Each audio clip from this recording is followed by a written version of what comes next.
नमस्ते।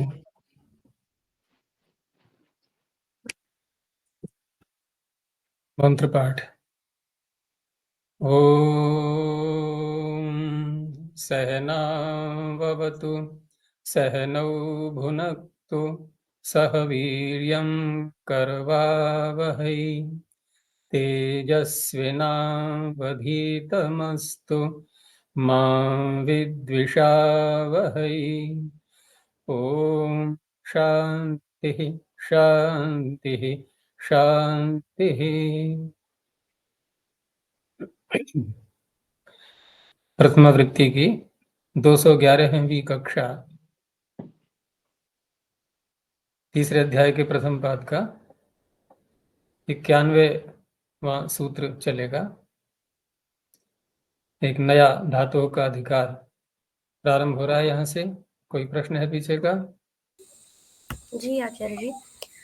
कुशीरजु प्राचांश्यन परस्मैपदंच में जो उनमें कर्मक भाव करने के बाद जो चार प्रयोजन होते हैं, तो यज्ञ के स्थान पर श्यन, आत्मनेपद के स्थान पर परस्मैपद, और उनका भी विकल्प कर दिए, तो दो प्रयोजन हो गए। तो चिणवत भाव करने के लिए वो सूत्र में ये धातुएं नहीं आती हैं, और जो चिण वो होगा या नहीं, इसमें तो उदाहरण नहीं आए थे।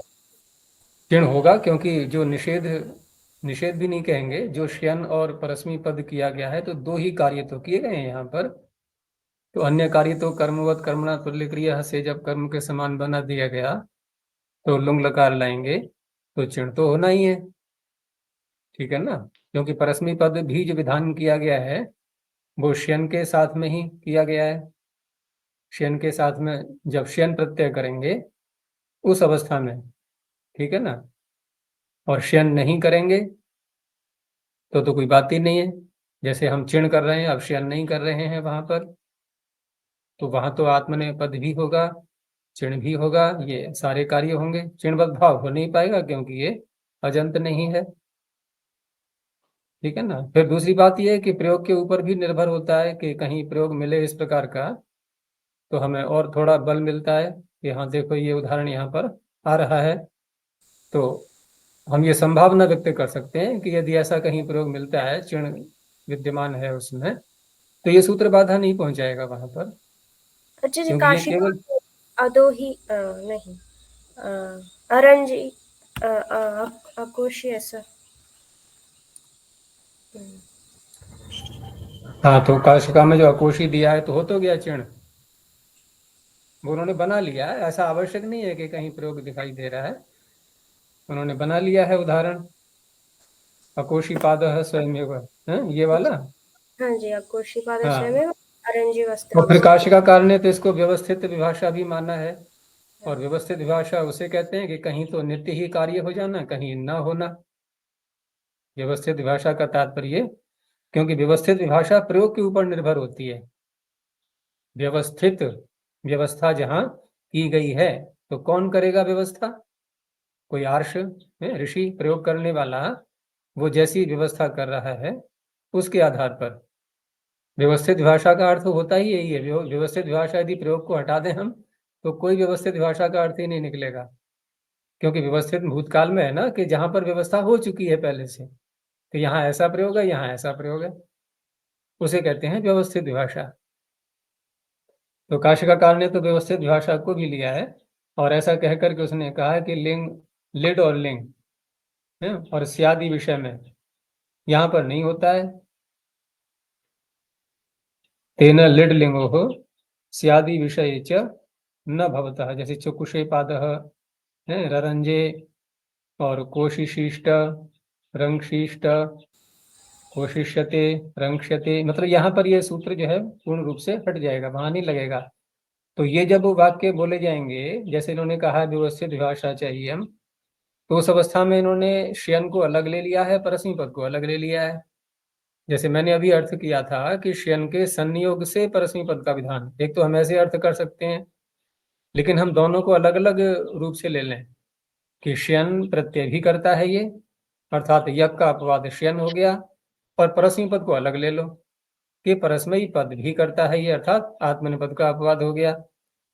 तो अगर हम व्यवस्थित भाषा मानेंगे तो काशा का कारक कहना है कि उस अवस्था में लिड लिंग और स्या, तो स्या में 2 लकार आ गए, तो यहाँ पर ये बिल्कुल भी हट जाएगा, वहां से लगेगा ही नहीं। तो इस तरह से वहां पर आत्मनेपद का विधान भी हो गया। उसके आधार पर ये अकोशी ये भी बन जाएगा। और अगर हम इसको इस रूप में लेते हैं कि शन के साथ साथ ही परस्मै पद होता है, तो तब भी अकोशी बन जाएगा। और ये अन्य भी बन जाएंगे जो काशिकाकार ने दिए हैं, चकुषय आदि जो शब्द हैं, ये भी बन जाएंगे फिर। तो दोनों तरह से व्याख्याएं इसकी की जाती हैं।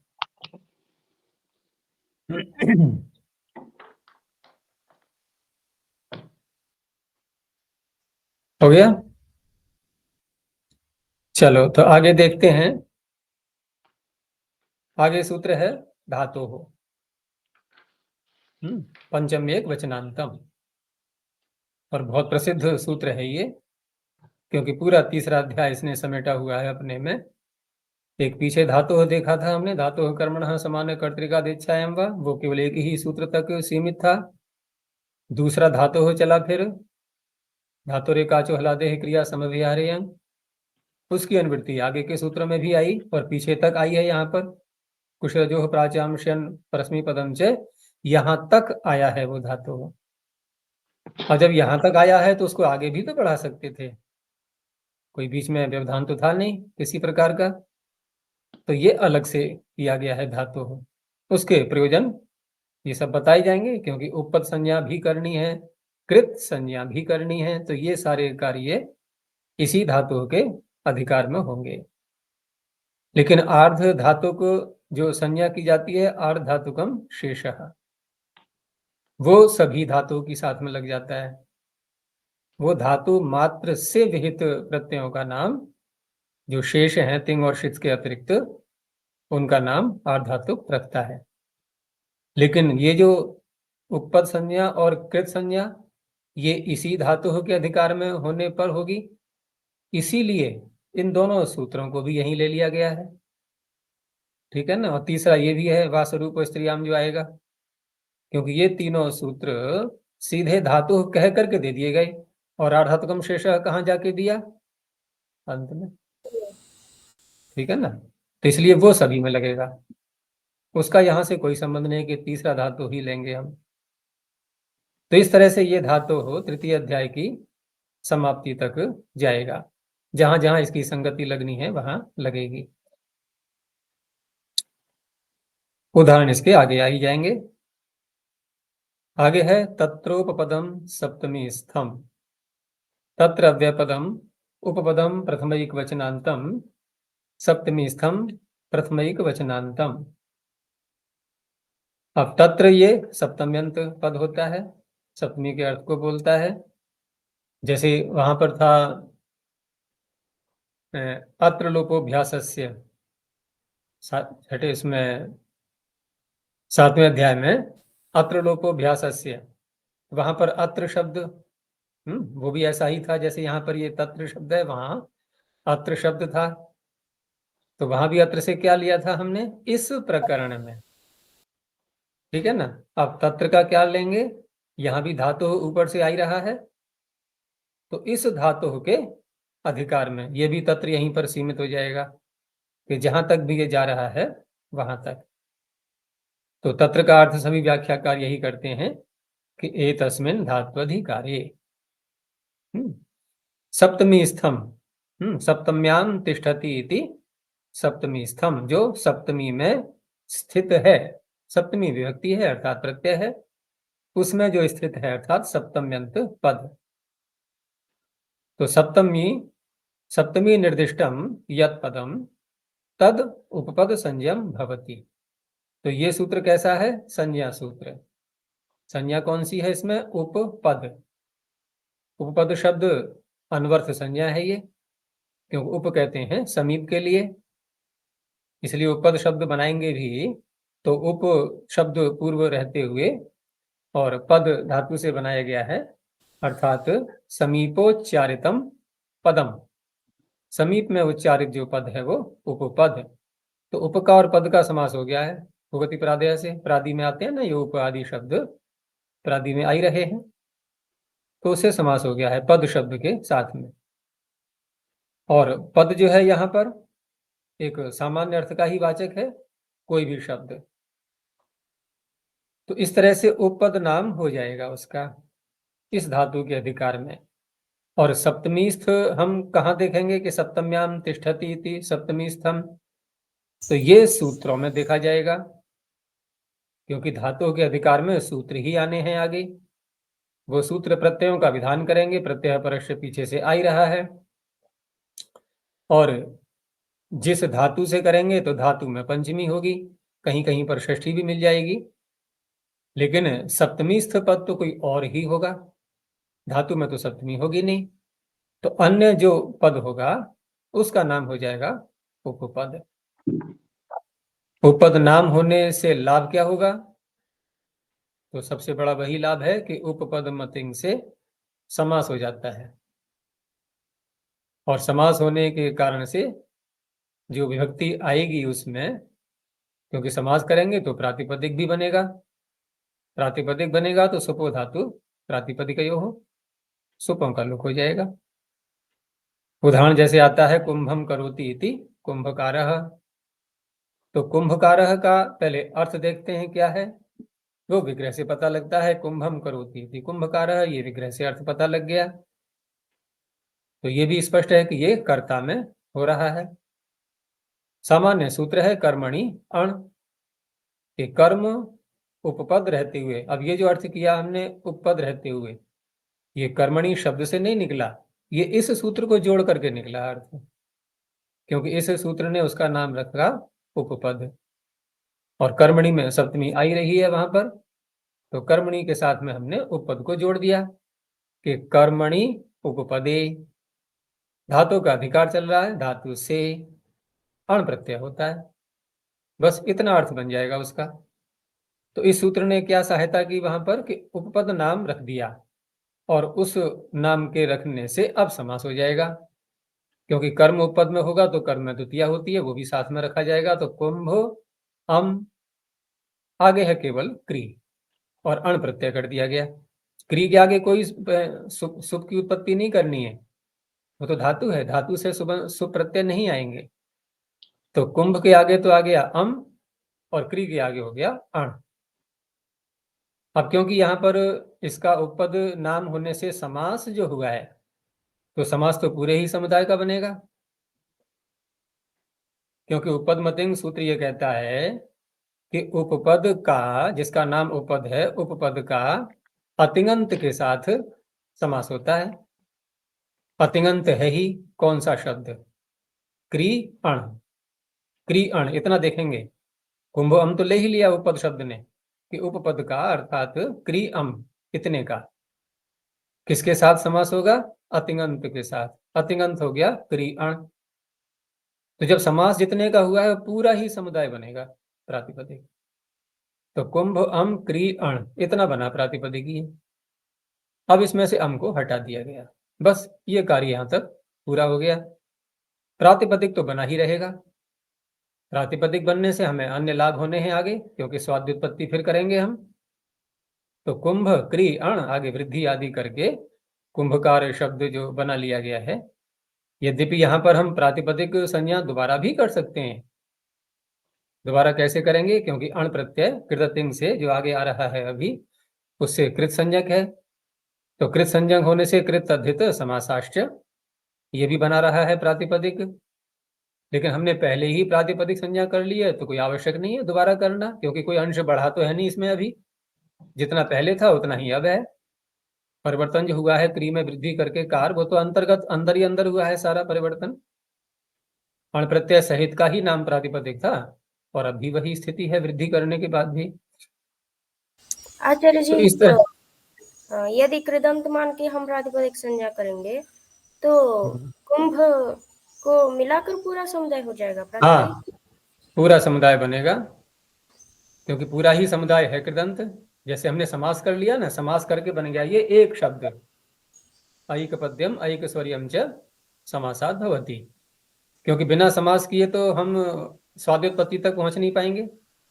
पहले समास करेंगे उपपद मतिंग से, अम को भी हटाएंगे, कुंभ के आगे जो अम आ रहा है, तो ये जब सारे कार्य किए हैं हमने, तो उस अवस्था में कृतधित समासाष्ट्र ने कितने को बनाया था प्रातिपदिक में? कुंभ, अम, क्री, अण, कितने को बनाया था? अब उसमें से हमने अम को हटा दिया है, तो कुंभ, क्री, अण, क्री को वृद्धि आदि करके कुंभ कार, ये जो शब्द बना है अब ये प्रातिपदिक ही तो है। तो कृतधित समासाष्ट्र ये कहता है कि कृदंत, तो कृत पूरा शब्द देखेंगे हम, कृत है अण, और जिसके अंत में है, तो जिसके अंत में हम किसी प्रातिपदिक के टुकड़े नहीं करेंगे अब, तो किसके अंत में है? कुंभ कार, इतने के अंत में है, क्योंकि ये पहले ही बन गया है पूरा एक शब्द, समास होने से एक पद बन गया ना, तो पूरा एक प्रातिपदिक बनेगा ही। लेकिन यहां पर नहीं है आवश्यकता, क्योंकि हमने पहले ही उसका नाम प्रातिपदिक रखा हुआ है, इसलिए आवश्यकता नहीं है अब दोबारा करने की। दिखा देते हैं लोग, लेकिन आवश्यकता नहीं पड़ेगी। तो इस तरह से कुंभकारः नकरकारः। तो ये सूत्र भी जहां तक धातु का अधिकार जाएगा, वहां जहां जहां भी सप्तमी विभक्तियां आएंगी, तो वहां पर वो विभक्ति कुछ सप्तमी ऐसी भी आएंगी जो अर्थ को बोलेंगी कि इस अर्थ में, वो वहां पर व्याख्या करके पता लग जाएगा। जहां पर अर्थ सप्तमी होगी वहां पर उपपद संज्ञा नहीं होगी, ठीक है ना। तो वहीं पर पता लग जाएगा कि कहां पर सप्तमी अर्थ के रूप में है और कहां पर उपपद संज्ञा करनी है उसकी। आगे है कृदतिम। अब ये तत्र शब्द को आगे भी ले लो दोनों सूत्रों में। तो कृत प्रथमैक वचनांतम, अतिंग प्रथमैक वचनांतम, न तिंग अतिंग। अब तिंग को यहां पर छोड़ दिया गया है, क्योंकि ये जो सारे प्रत्यय आगे आएंगे लकार के रूप में, ये सब धातुओं के अधिकार में ही आएंगे, और उनके स्थान पर फिर तिब आदि आदेश भी होंगे। तो जब तिब आदि आदेश हो जाएंगे उनका नाम कृत नहीं होगा। लेकिन जब तक कृत आदि आदेश नहीं है, जब तक तिंग आदि आदेश नहीं है, तब तक तो उन प्रत्ययों का नाम कृत रख सकते हैं हम, उस समय तक तो कोई रुकावट नहीं है। और इसी आधार पर तो आम प्रत्यय करते हैं, तो वहां नहीं होता है, वहां पर जो सुप्रत्यय लाते हैं वो इसी आधार पर ला पाते हैं। लेकिन वो बहुत दुर्लभ ऐसी स्थितियां आती हैं, क्योंकि ध्यान ही नहीं होता है कभी लकारों की कृत संज्ञा करने की आवश्यकता कहीं दिखाई नहीं देती है सामान्य रूप से देखा जाए तो, क्योंकि प्रायः लकार अपने स्वरूप में रहते नहीं है, उनमें तिंग आदि आदेश तो होने ही होते हैं, और वहां पर कृत संज्ञा का निषेध कर देते हैं, इससे होता ही नहीं, तो लकारों पर ध्यान किसी का नहीं जाता फिर। तो इस तरह से तिंग भिन्ना प्रत्यया अस्मिन् धात्वधिकारे कृत संज्ञका भवन्ति। तो सारे ही प्रत्यय जितने भी हैं तिंग को छोड़ करके ये सब कृत संज्ञक हो जाते हैं। यद्यपि तिंग आदि आदेश हैं, ये प्रत्यय तो लकार हैं ये, लेकिन आदेश होने पर भी हम स्थानीय पदादेशो नल विधौ से प्रत्यय नाम तो उनका रख ही लेंगे, ठीक है ना। आदेश होने पर भी प्रत्यय नाम तो हो ही जाएगा, तो हम कह सकते हैं कि तिंग आदि भी प्रत्यय ही हैं। तो उदाहरण जो इसके आ रहे हैं, कर्ता, कारकः, कर्तव्यम, सभी में धातु एक ही है। तो क्री धातु से कर्ता और कारकम, तो एक ही सूत्र है, अणुबुल त्रिचौ। अणुबुल त्रिचौ से अणुबुल प्रत्यय और त्रिच प्रत्यय, सिद्धियां कई बार आ चुकी हैं पीछे। और ये सूत्र कर्तरीकृत सूत्र से कर्ता में प्रत्यय करता है, अणुबुल भी और त्रिच भी। उन प्रत्ययों का नाम रख दिया इसने कृत। कृत नाम रखने के कारण से प्रातिपदिक हो जाएगा, ठीक है ना। अब यहाँ पर हमें वो नहीं लगाना है सुपो धातु प्रातिपदिक हो, क्योंकि यहाँ तो सुप है ही नहीं। बाकी अंग संज्ञा करके क्री को गुण, कर्ता में गुण हो जाएगा, कारका में वृद्धि हो जाएगी। तो ये तो हो गया अणुबुल त्रिचौ का। जो तीसरा उदाहरण दिया है कर्तव्यम, तो कर्तव्यम में ये जो आगे कृत्याह से जो प्रकरण प्रारंभ हो रहा है कृत्य संज्ञा वाला, ये प्रत्यय उसमें से ले लिया है, तव्यत तव्या नियरः। तो तव्यत प्रत्यय करेंगे तो वो भी भले ही उसका नाम कृत्य है, लेकिन कृत भी होगा, क्योंकि यहाँ तो संज्ञाओं का समुच्चय हो जाएगा। वो तो है नहीं कि आकार डारा देह का संज्ञा को ले आए यहाँ पर हम, कोई समस्या नहीं है। एक से अधिक संज्ञाएं चलती रहेंगी यहाँ पर। प्रत्यय नाम देखो पहले ही रख दिया है सबका, वो भी संज्ञा हो गई। इधर ये कृत नाम भी रख दिया, आगे कृत्य नाम और रख देंगे। फिर सार्वधातुक और अर्धातुक में से भी एक नाम होगा। कितने नाम हो गए ये? अगर हम तव्यत के नाम देखें तो कितने हो गए? 4। देखो, प्रत्यय, कृत, कृत्य और आर्ध धातुक, 4 नाम हो गए। और भी कोई नाम है पांचवा? और तो कोई नहीं है। तो 4 और कहीं पर 3, जैसे हमने कहा अणुल त्रिचौ, तो अणुल या त्रिच, इन दोनों के कितने नाम होंगे? प्रत्यय, कृत और आर्ध धातु। इनका तो नाम कृत्य होगा नहीं, तो इस तरह से 3 नाम और 4 नाम। 3 से कम भी क्या हो सकता है, हो सकते हैं नाम यहाँ पर। इस धातु के अधिकार में जितने भी प्रत्यय आएंगे, क्या 3 से भी कम नाम हो सकते हैं? नहीं, देखो, प्रत्यय नाम तो सबका होना ही है। अभी तुमने यही तो उत्तर दिया कि 3 से कम नहीं हो सकते, ठीक है ना? तो प्रत्यय नाम तो सबका है। हम ले आए लट लकार के स्थान पर टिप प्रत्यय। बताओ कितने नाम है इसके? 2। क्यों, 3 से कम तो हो ही नहीं सकते। तीसरा लाओ ना। तो एक नाम तो हो गया प्रत्यय, और दूसरा क्या होगा? सार्वधातुक। तो कौन सा नहीं रहा हो पाया? कृत या कृत्य में से कोई भी नहीं आ पाया, क्योंकि कृदति। तो अब हम यूं कह सकते हैं कि 2 से कम नहीं हो सकते। 2, 3, 4, ठीक है ना? 2 तो अवश्य ही होंगे, क्योंकि प्रत्यय तो सबका होना ही है। और बाकी बचे प्रत्ययों में से आर्ध धातुक या सार्वधातुक, इनमें से एक तो आना ही है। ऐसा एक भी प्रत्यय नहीं मिलेगा जिसका नाम आर्धातुक या सार्वधातुक में से न हो, चाहे भले ही हम पहला ही प्रत्यय ले लें। पहला प्रत्यय कौन सा है? गुप्तिश की द्व्यः सन। तो सन के भी 2 नाम है कि नहीं है? एक ही सन के भी नाम। 2 नाम है। एक तो प्रत्यय हो गया, आर्धातुक भी हो गया, 2 नाम तो सबके होने ही है। कृत नाम नहीं होगा उसका।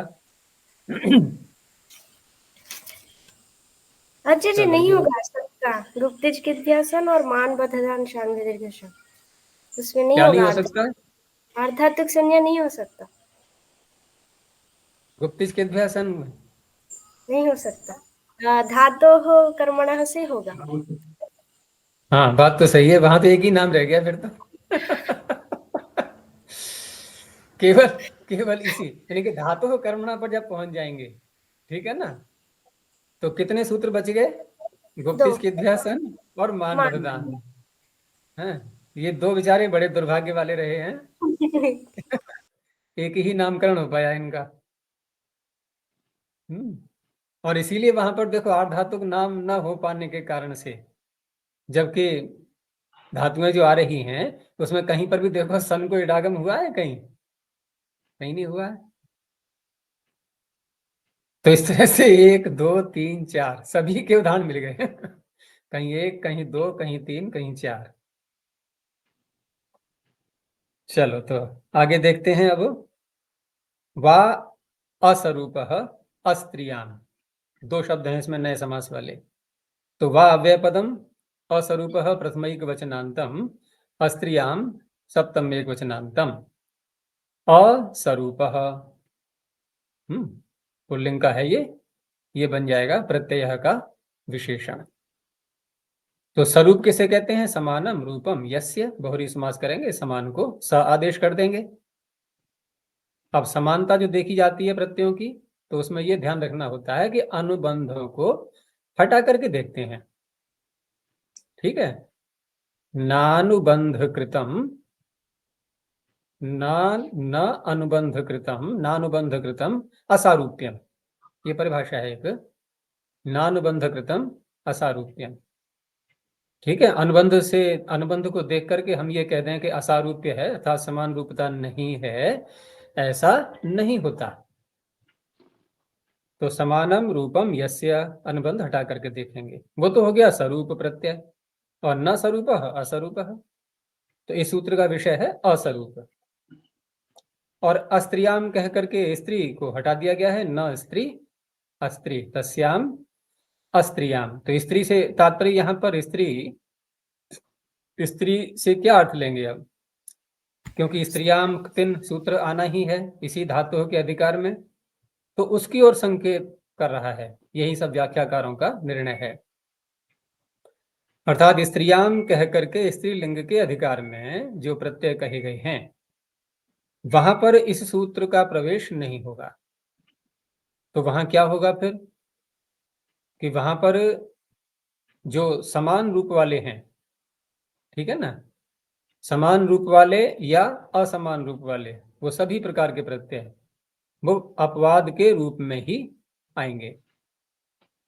जैसे यहाँ पर स्त्रियां मिक्तिन से मिक्तिन करते हैं, और वहीं पर फिर आगे जो सूत्र आ रहे हैं जैसे चिंती पूजी कथ्युकुंभी चर्चश्च आदि हैं, तो इनमें अलग प्रत्यय किया गया, तो क्या वो इक्तिन का रूप अलग है, आगे जो प्रत्यय कर रहे हैं अप्रत्ययात है, या ये सब जो प्रत्यय आ रहे हैं जैसे अप्रत्यय है तो असमान ही, वो समान तो नहीं है। तो समान न होने पर भी, ठीक है ना, वो अपवाद ही बनेंगे। लेकिन यहां स्थिति दूसरी है यार इस प्रकरण में। तो अस्मिन धात्वधिकारे, तत्र शब्द यहां भी आ रहा है पीछे से, अस्मिन धात्वधिकारे असरूप असमान रूप प्रत्यय विकल्पेन बाधको भवति। क्योंकि नियम यह होता है कि जब कोई प्रत्यय किसी प्रकार की धातुओं से कर दिया गया तो आगे आने वाला कोई अन्य प्रत्यय वो बाधक बन जाता है, यही नियम चलता है।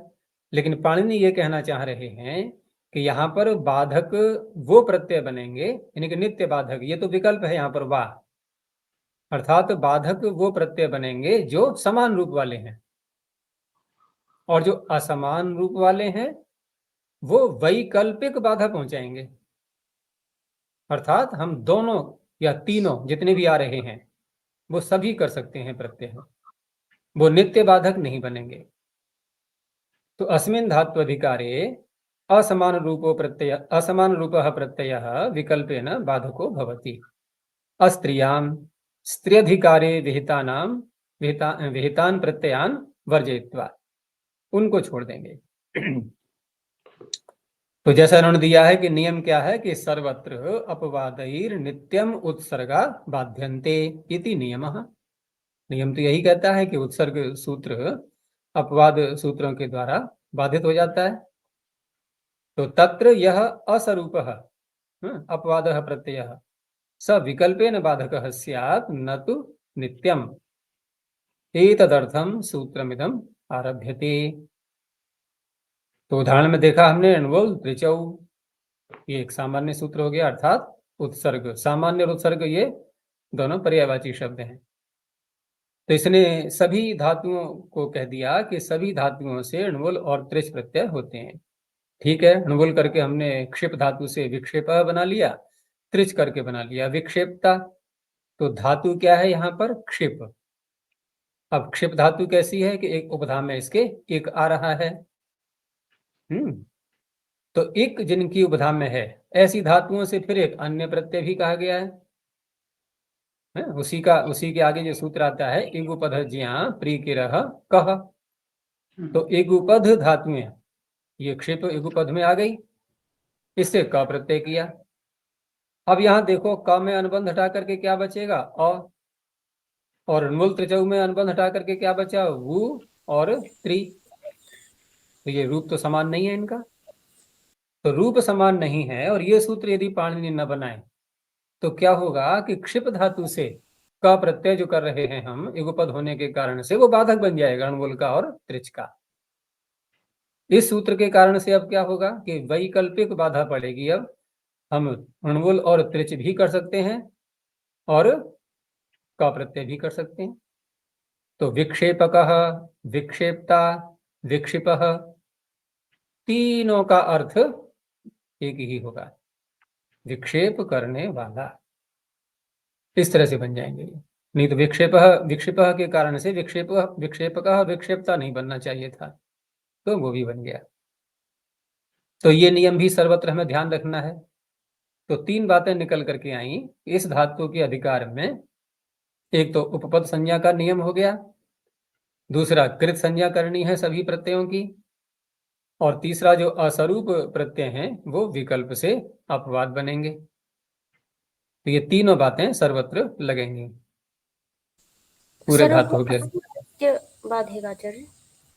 समान वाले बाधक बन जाएंगे नित्य ही। जैसे हमने कहा कर्मण्यन, कौन सा प्रत्यय किया? अण। है। अब आगे सूत्र बोलो उसके। कर्मण्यन कोई अन्य प्रत्यय लेकर के आओ। कर्मण्यन वावमश्च आतोनुपसर्गे कह। तो कह प्रत्यय जब किया हमने तो कह का अनुबंध हटा के क्या बचेगा? अ। अण प्रत्यय का क्या बचेगा अनुबंध हटा के? अ। तो हो गया स्वरूप। अब स्वरूप प्रत्यय हो गया तो इसका तात्पर्य हुआ कि युगपद क्या बोला सूत्र हमने अभी? आतोनुपसर्गे के आकारांत धातु यदि उपसर्ग से रहित है तो वहां पर अण प्रत्यय नहीं होगा, अब क प्रत्यय ही होगा, वो नित्य बाधक बनेगा। ये असरूपः कहने से हो गया। अगर असरूपः शब्द नहीं कहते तो वहां भी यही स्थिति होती कि वो वैकल्पिक बाधाएं पड़ती, फिर दोनों प्रकार के बन जाते शब्द। तो वहां स्वरूप कई आएंगे, जैसे फिर अण है, फिर क है, ट है, गरिष्ठ आदि, ये भी तो आएंगे ना वहां पर सब। तो इस तरह के जो सूत्र हैं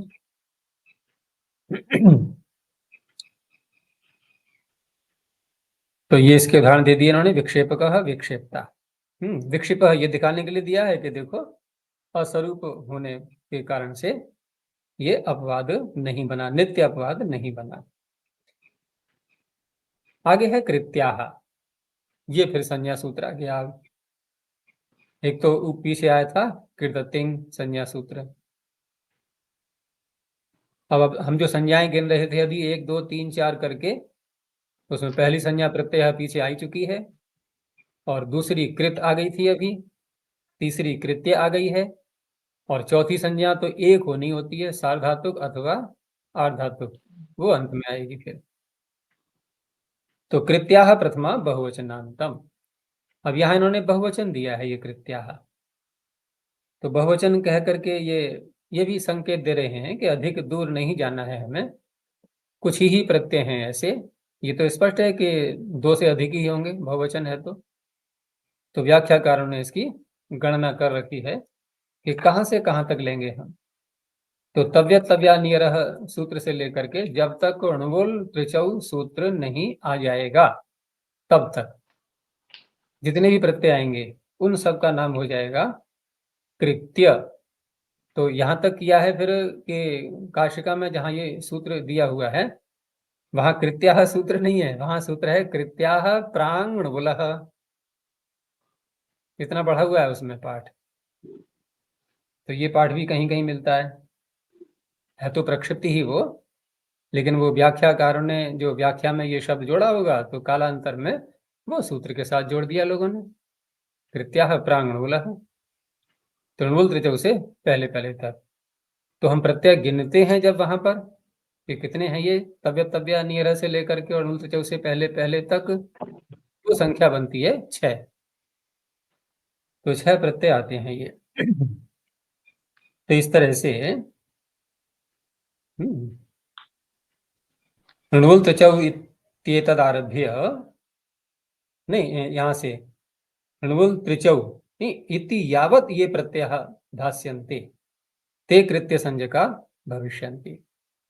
जैसे गंतव्यो ग्रामो देवदत्तस्य देवदत्तेन वा, ये जो उदाहरण दिया है इन्होंने, तो अगला ही सूत्र आ रहा है तव्यत तव्या नियरः। इससे तव्यत कर लें या तव्य कर लें, दोनों का एक जैसा ही रूप बनता है, स्वर में अंतर आएगा। तो गम धातु से प्रत्यय हो गया ये। और कृत्याह सूत्र ने इसका नाम रख दिया कृत्य, और साथ में कृत नाम भी है, संज्ञा वो भी रहेगी। तो कृत भी हो गया, कृत्य भी हो गया। अब कृत्य नाम रखने से क्या हुआ कि कृत्य नाम जिनका होता है तो उनका नियम कर दिया है पाणिनि ने अंत में जाकर के। कौन सा नियम? तयोरेव कृत्यक्त खलर्थाः, अर्थात कृत्य संज्ञक प्रत्यय भाववाच्य में और कर्मवाच्य में ही होते हैं। तो भाववाच्य कर्मवाच्य में होते हैं, तो यहाँ पर कौन से में करेंगे? क्योंकि ग्राम शब्द आ रहा है वाक्य में, तो कर्म तो विद्यमान है, तो कर्मवाच्य में हमने कर लिया। अब कर्म में कर लिया तो कर्म हो गया अभिहित। तो अभिहित होने से इसमें होगी प्रथमा गंतव्यो ग्रामो, पहली बात। दूसरी बात है, फिर जो व्यक्ति जाएगा, जो करता है क्रिया का करने वाला देवदत्त, जब ग्राम हो गया अभिहित तो देवदत्त क्या हो गया? अनभिहित। तो अनभिहित कर्ता, और कर्ता भी है ये। तो अनभिहित कर्ता में हम कौन सी व्यक्ति पीछे करके आए हैं दूसरे अध्याय में? तृतीया। तृतीया, कर्तृकरणयोस् तृतीया। अनभिहित कर्ता में तृतीया होती है। तो तृतीया होती है, तो देवदत्तेन ये बनना चाहिए था, लेकिन देवदत्तेन भी बना हुआ है और देवदत्त से ये प्रयोग भी है साथ में। दोनों में से कोई भी कर सकते हैं, दोनों शुद्ध हैं। उसके लिए सूत्र पाणिनि ने फिर अलग से बनाया कि कृत्यानाम कर्तरि वा। जहां व्यक्तियों का प्रकरण चला हुआ है वहां षष्ठी व्यक्ति के प्रकरण में कि कृत्य संज्ञक जो प्रत्यय होते हैं उनके कर्ता में, कृत्य संज्ञक प्रत्यांत शब्द है गंतव्य, कर्ता है उसका देवदत्त, तो उसके कर्ता में वा माने विकल्प करके षष्ठी व्यक्ति हो जाती है। तो षष्ठी तो कर ली हमने, इससे बन गया देवदत्तस्य। विकल्प से किया है तो जिस पक्ष में नहीं करेंगे षष्ठी, अब वही लग जाएगा। कौन सा? तृतीय व्यक्ति करने वाला, यस उस तृतीया। तृतीय व्यक्ति कर लेंगे, कर्तृकरण उस तृतीया, तो देवदत्ते ने। तो दोनों प्रयोग बन जाएंगे ये, गंतव्यो ग्रामो देवदत्तस्य या देवदत्ते ने। तो यहां पर कृत्य संज्ञा का प्रयोजन क्या हुआ? प्रातिपदिक संज्ञा करना नहीं, क्योंकि वो तो प्रातिपदिक संज्ञा तो कृत होने से होगी, कृत्य होने से नहीं। तो कृत्य संज्ञा का प्रयोजन हुआ तयोरेव कृत्यक्त खलर्थाः, भाव और कर्म में प्रत्यय लाने में हम सक्षम हो गए।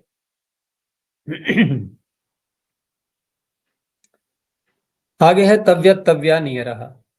तव्यत तव्य अनियर, तीन है इसमें। तव्यत तव्या नियरः प्रथमा बहुवचनांतम। तो तव्यत च तव्यश्च, पहले तव्यत है तकार सहित, अगला बिना तकार के है, और अनियर च इतर इतर द्वंद्व समास से धातु का अधिकार चला है। धातु ये, अब यहाँ पर ये जो धातु का अधिकार चला, इस अधिकार में ये पहला सूत्र है प्रत्यय करने वाला। ठीक है। अब हम तीन प्रकार से देख सकते हैं यहाँ पर कि एक तो पहला प्रत्यय हमने सन बोला था पहले, गुप्तिश के द्वितीय सन। तो दो सूत्र वहां पर ऐसे थे जो धातु के अधिकार में नहीं थे, लेकिन हम तीनों अध्यायों में प्रथम प्रत्यय देखें तो वही आ रहा है मेरिट में सबसे ऊपर, सन प्रत्यय। अब यदि कोई ये प्रश्न करे कि धातु कह करके सबसे पहला प्रत्यय, यानी कि धातु से सबसे पहला प्रत्यय कौन सा है धातु कह करके? धातु तो वो भी है, गुप्तिश के द्वय वो भी धातु ही है, लेकिन वहां धातु कह करके प्रत्यय नहीं किया है। कारण क्यों? उसका नाम आठ धातु को नहीं रखना है इसलिए। तो धातु कह करके पहला सूत्र कौन सा है? धातु कर्मणः समान कर्तृकात्, ये हो गया प्रत्यय। प्रत्यय वही रहा सन यहाँ भी। ठीक है। अब यहाँ जो जो धातु चला ये तीसरा वाला, इस धातु के अधिकार में पहला प्रत्यय है तव्यत। तो तीन प्रत्यय इसमें हो गए, और इसमें तकार जो लगाया है तव्यत में ये तित स्वरितम, जैसे हमने क्री धातु से तव्यत किया गुण करके कर तव्य, तो वैसे तो धातु धातु स्वर से धातु सूत्र से अंतो धातु होती ही है, तो क्री धातु है उदात्त। और प्रत्ययों का नियम क्या रखा गया है, हमने प्रारंभ में पढ़ ही लिया था, आद्युदात्तश्च। जितने ही प्रत्यय होते हैं, यदि कोई अन्य सूत्र बाधक नहीं बन रहा है तो आदि वर्ण उनका आदि अच उदात्त होता है। तो इस तरह से देखें हम तो तव्यत का त उदात्त होना चाहिए और धातु का स्वर हट जाना चाहिए, सती शिष्ट स्वरूप बलियान। लेकिन यहां पर पाणिनि ने इसमें लगा दिया तव्यत में तकार। तो अब सूत्र इसका अलग से बनाया पाणिनि ने कि तित स्वरितम। अगर तकार इत संज्ञक है किसी प्रत्यय में, तो उस प्रत्यय में स्वरित स्वर रहेगा। तो स्वरित स्वर रहेगा तो अलोन्त्यस्य से हम अंतिम अल यानी कि अंतिम जो अच है उसको करेंगे, तो या में जो अकार है इसको हो गया स्वरित। अब स्वरित करें या उदात्त करें, दोनों में से कुछ भी करें तो सती शिष्ट स्वरूप बलियान दोनों अवस्था में लग जाता है। इसने धातु स्वर को हटा दिया। अब धातु में कोई स्वर नहीं है, इधर तव्यत में त में भी कोई स्वर नहीं है, तो अनुदात्तम पदम एक वर्जन, एक को छोड़ दो, तो ये हो गए दोनों अनुदात्त। बस ये दो अनुदात्त है, यह स्वरित है कर्तव्य। लेकिन जब दूसरा करेंगे हम तव्य, अब क्या स्थिति रहेगी स्वर की कि वहां धातु स्वर से पहले उदात्त थी, फिर तव्य आया, ये आद्युदात्तश्च से त उदात्त हो गया, और फिर लगाया हमने सती स्वरूप बलियान। अब उस अवस्था में धातु का स्वर हट गया और या में भी कोई स्वर नहीं है। अब क्या करेंगे, फिर वही सूत्र आत्म पदम एक वर्जम। तो इसने का को और या को अनुदात्त कर दिया। फिर उदात्त से उत्तर अनुदात्त, उसकी क्या स्थिति बनती है, उदात्ताद अनुदात्तस्य स्वरितः, तो यह हो गया स्वरित। बस, तो ये मध्योदात्त रहा। करणीयम में भी पाणिनि ने रेफ लगाया है, ये भी स्वर के लिए ही है। अब यहां पर भी धातु क्री, धातु स्वर से उदात्त। अनियर प्रत्यय जो किया है अनीय, तो यहां भी आद्युदात्तश्च की प्राप्ति हो रही है, लेकिन रित होने के कारण से इसका सूत्र अलग है। फिर उपोत्तमम रीति, ठीक है ना। रित अगर रेफ इत संज्ञक है प्रत्यय के अंदर, तो उस अवस्था में उपोत्तम जो पूरा शब्द है उसका उपोत्तम, उत्तम कहते हैं अंतिम को, उसके समीप वाला उपोत्तम। तो उपोत्तम अंतिम कौन है, या में अ, उसके समीप वाला कौन है, नी, अनियर नी है न में ईकार, उसको कर दिया इसने उदात्त। जब उसको उदात्त कर दिया तो सती शिष्ट स्वर बलियान धातु स्वर हट गया। उसके बाद अनुदात्तम पदम एक वर्जम, तो क र य, ये हो गए अनुदात्त। उदात्ताद अनुदात्त से स्वरितः, तो यह हो गया स्वरित करणीय। ये इस तरह से बन जाएगा। आगे है अचोयत, ये बहुत व्यापक सूत्र है, यद्यपि ये इससे ज्यादा है तव्यत तव्यानियर, क्योंकि ये तो वैसे है जैसे कि हम अणुबुल त्रिचौ सूत्र को देखते हैं।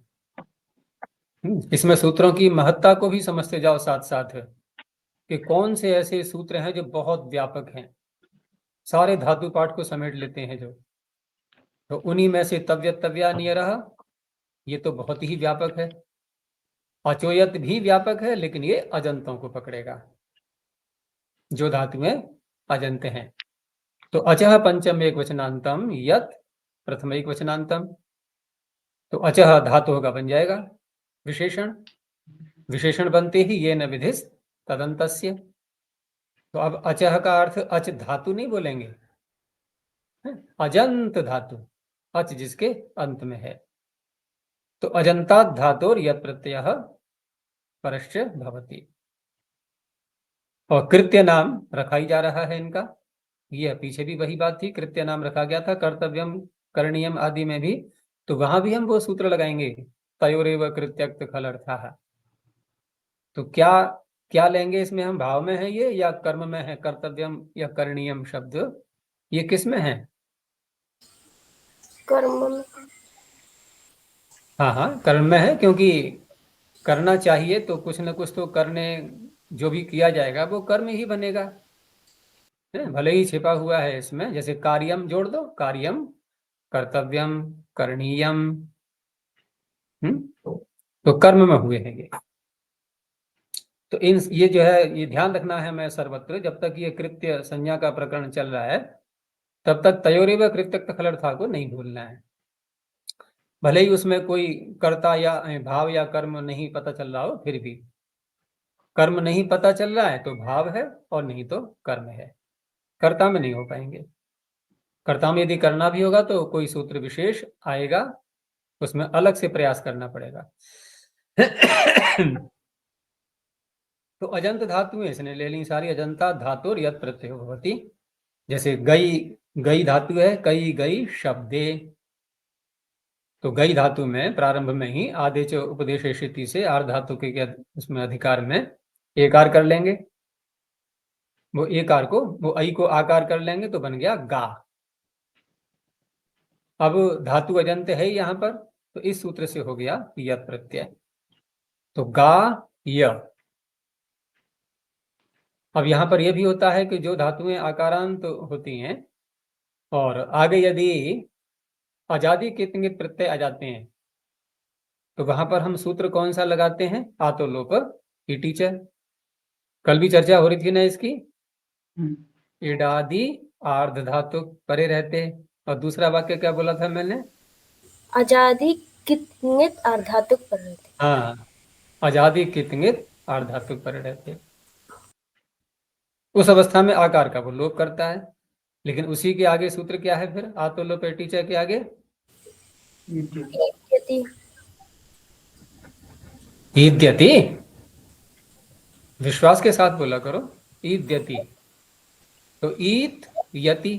अब आतः को ऊपर से ले लो कि आकारांतस्य अंगस्य यति परतः ईकारादेशो भवति। तो आकारांत अंग है ये गा, इसको ईकार हो गया तो गी बन गया। अब ये गी या, अब गुण तो हो ही जाएगा, गुण को तो कोई नहीं रोक पाएगा क्योंकि कितने तो है नहीं यत प्रत्यय, तो गुण हो गया सार्वधातु कार्धातु के से, तो गे बन गया गेय शब्द। अब गेय में जो यत प्रत्यय आया है फिर वही बात आई कि इसका नाम है कृत्य, तो कृत्य नाम होने से तयोरेव कृत्यक्त खलर्था है, तो भाव या कर्म। अब यहाँ पर कर्म की कल्पना करते हैं हम यदि, तो हम गानम भजनम कुछ भी बोल सकते हैं साथ में, भजनम गेयम, भजन गाना चाहिए। और एक बात ये भी होती है कि ये जो सारे कृत्य प्रत्यय हैं, ये तो हमने कहा कि भाव कर्म में होते हैं,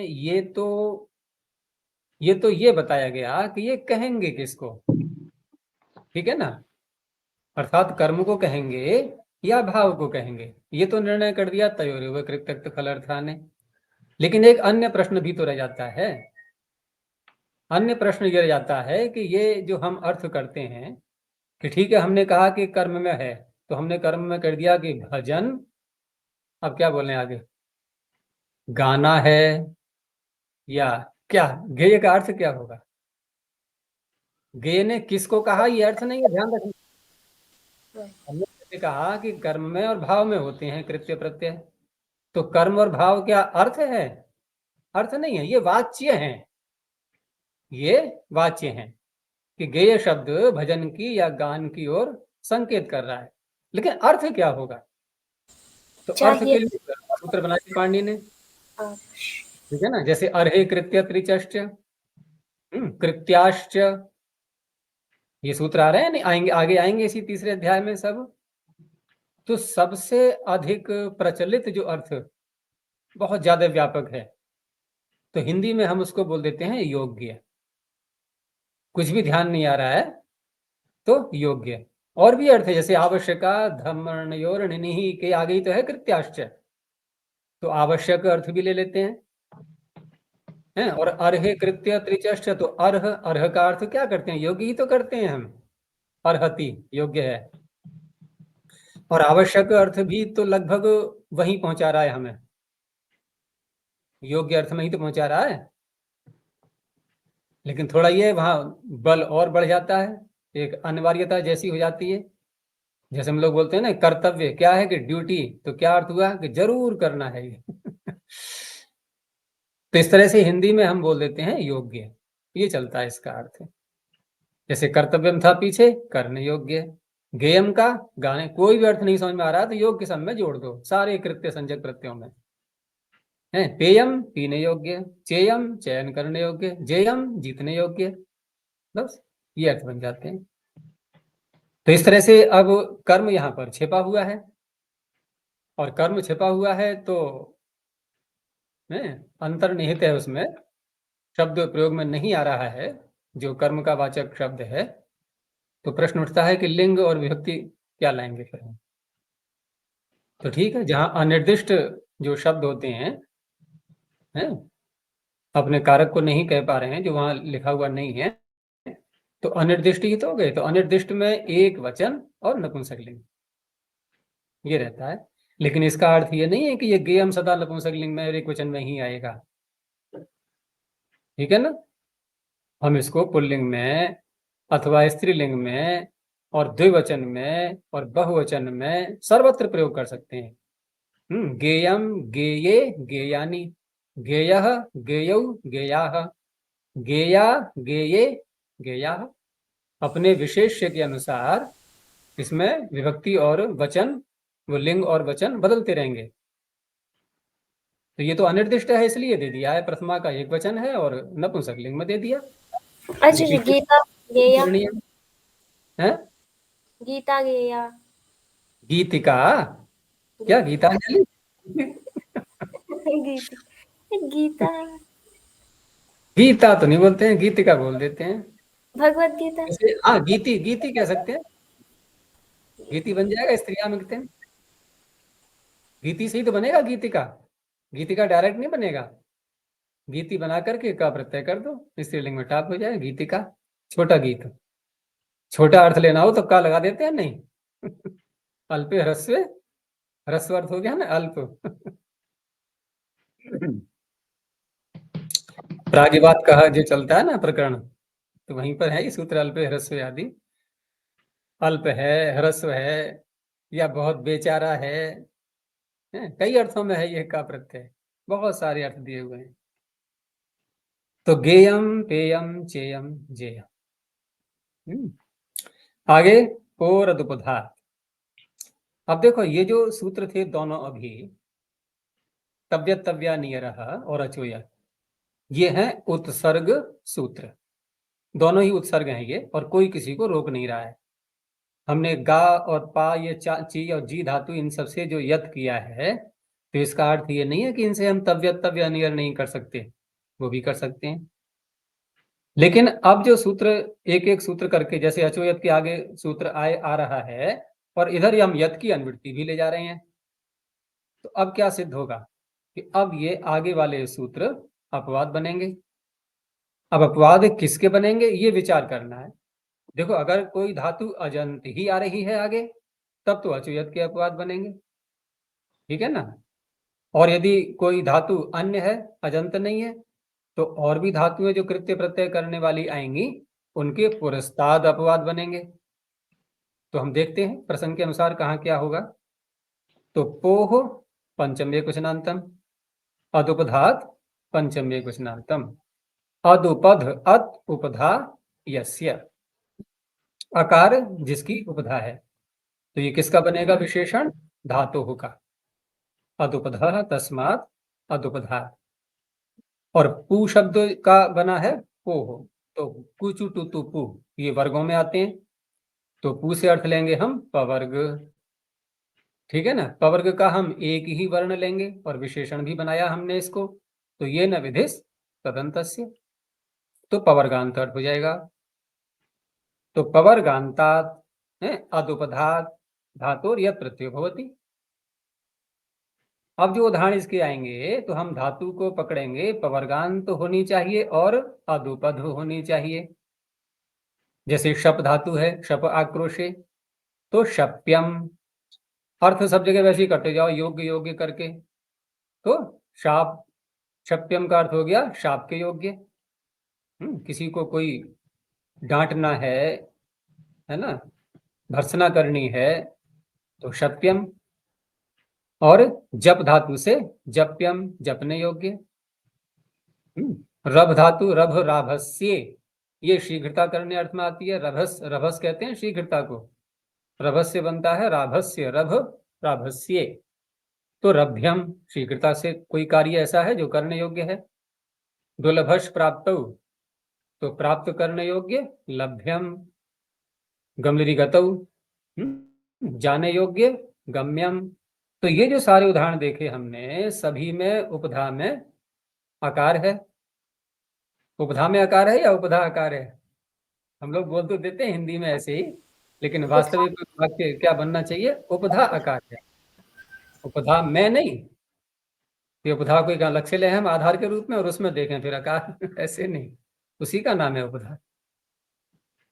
अब यहां हम देखते हैं कि ये सूत्र यदि न होता है, ठीक है ना, पता ऐसे लगता है कि ये सूत्र यदि पाणिनि न बनाते, तो देखो अचोयत तो लगने से रहा है यहाँ पर, अजंत तो है नहीं इनमें कोई भी। तो एक सामान्य सूत्र आगे और आ रहा है। जैसे धातुएं देखें हम सारी, तो हलंत है नहीं है ये, शप जप रभ लभ गम। तो हलंतों से प्रत्यय करने वाला सूत्र आगे आने वाला है रि हलोर ण्यत। जो अधिक व्यापक है उनको अंडरलाइन करते जाओ, जैसे तव्यत तव्या नियरः अचोयत है, ऐसे ही आगे आएगा रि हलोर ण्यत। तो ण्यत की प्राप्ति हो रही थी इनमें सब में, और ण्यत करेंगे हम तो अब प्रश्न यह है कि ण्यत का बचेगा य, यत का भी य। तो ये समान रूप है या असमान रूप है? समान। समान है। तो समान रूप वाले बाधक बनेंगे या नहीं बनेंगे, या विकल्प से बनेंगे? बाधक बनेंगे। बाधक बनेंगे। बनेंगे, ठीक है ना। असमान रूप वाले विकल्प से बाधक बनेंगे। बस दो ही वाक्य बोलने हैं हमें, विकल्प से बाधक बनना, नित्य बाधक बनना। तो नित्य बाधक नियत जो है हो जाता है इनका, इसका यत का। पहली बात तो यत प्राप्ति नहीं है, बाधक क्या, बाधक कहें किसको हम बाधक भी क्यों कहेंगे? ये सूत्र हटा दो तो क्या यत की प्राप्ति हो रही है किसी से? किसी से नहीं। तो नियत ही हो जाता है बस। तो अब हम इसको कह सकते हैं कि पूर्व दुग्धात सूत्र नियत का पुरस्ताद अपवाद है, पहले से अपवाद रख दिया, ठीक है। क्योंकि सूत्र आगे आएगा तो पाणिनि सावधान कर रहे हैं कि ऐसी धातुएं इनसे नियत मत करना, नहीं तो क्या बनता? शाप्यम जाप्यम राभ्यम लाभ्यम गाम्यम। कभी सुना है? सुने हैं ये शब्द? कभी नहीं। और ये तो बहुत प्रयोग में आने वाले शब्द हैं, जैसे लभ्य तो बहुत बोलते हैं हम लोग, प्राप्त करने योग्य।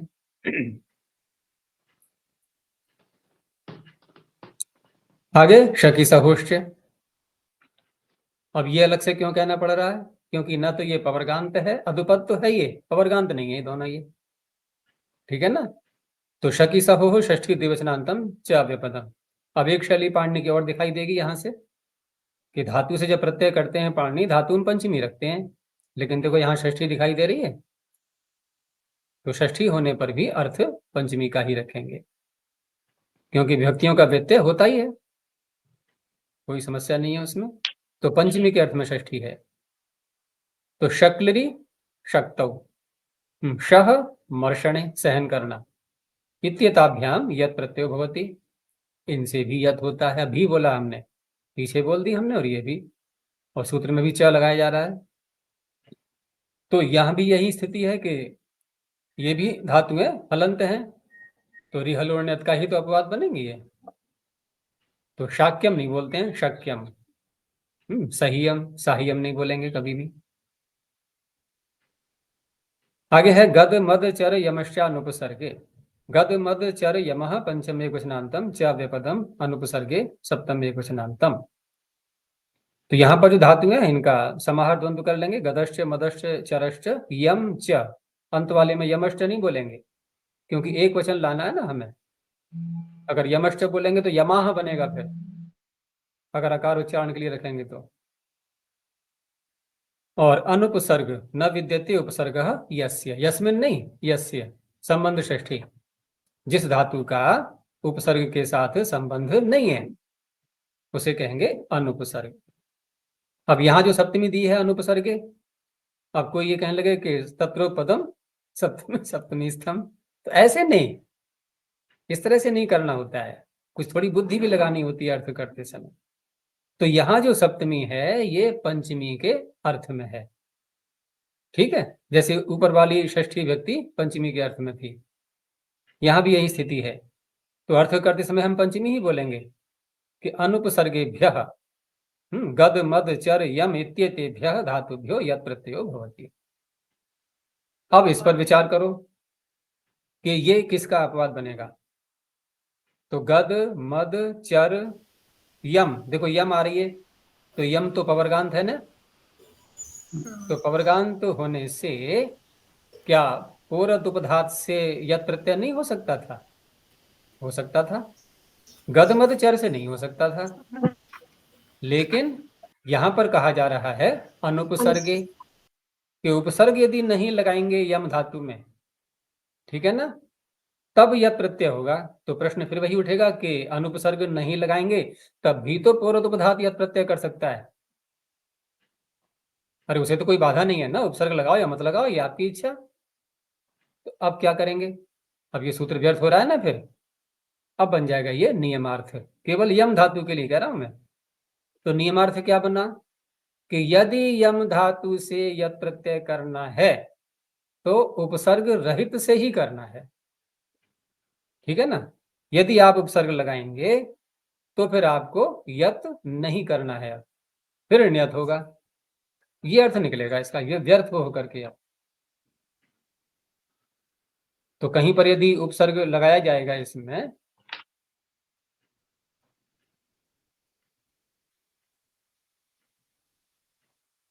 तो कोई उदाहरण जो है अभी ध्यान में नहीं आ रहा है।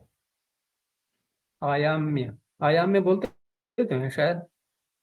तो इस तरह से यहाँ पर अन्य धातु है गद मद च, आचार्य जी व्यायाम, ये तो स्पष्ट ही व्यायाम नहीं वो अलग है। तो यहाँ पर गद मद चर, ये तो नियत का ही अपवाद बना सीधा, रेल नियत से ये नियत का ही अपवाद बनेगा।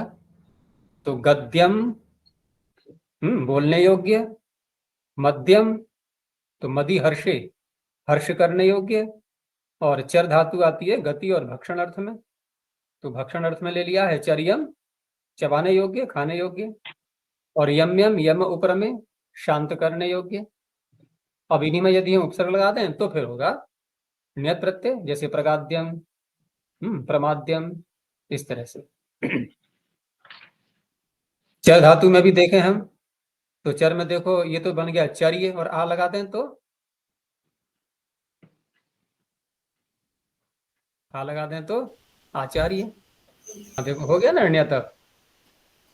इस तरह से है।